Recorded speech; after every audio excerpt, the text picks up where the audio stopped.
नमस्कार, golden food रेसिपीजमध्ये तुम्हा सर्वांचे स्वागत। आज आपण बनवतोय गावरान मेवा पावट्याच्या खाऱ्या शेंगा। येथे मी 200 ग्रॅम पावट्याच्या शेंगा घेतल्यात।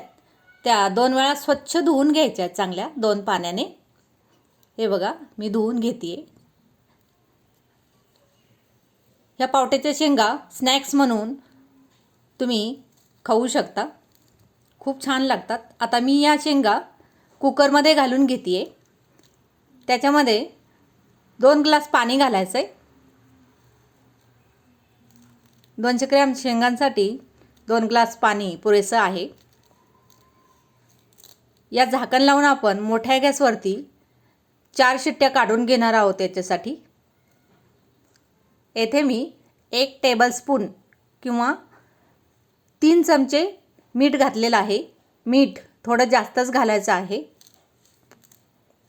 म्हणजे या चवीला खूप छान लागतात।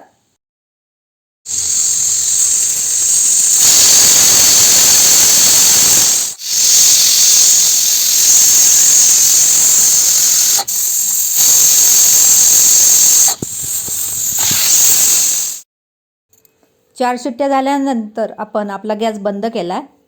आता गॅस बंद केल्यानंतर हा कुकर 10 मिनिट थंड व्हायला ठेवायचा आहे। एकदम थंड झाल्यानंतरच कुकर ओपन करायचा आहे। हे बघा आता कुकर थंड झाला आहे। मी आता खोलती आहे कुकर। हे बघा आपल्या शेंगा उकडल्यानंतर अशा दिसत आहेत, मस्त उकडल्या आहेत।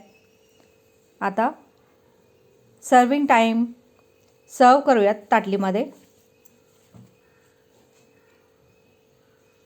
हे बघा गरमागरम शेंगा खाण्याची मजा काही वेगळीच असते। मस्त या खारट शेंगा खूप छान लागतात खायला। तुम्ही नक्कीच ही रेसिपी करून बघा, तुम्हालाही खूप आवडेल। चला जाता जाता गोल्डन फूड रेसिपीचा आस्वाद असाच घेत राहा आणि सकाळी सकाळी 40 मिनिट चालत राहा। व्हिडिओ पाहिल्याबद्दल धन्यवाद। परत भेटू अशाच नवीन व्हिडिओसोबत। तोपर्यंत नमस्कार।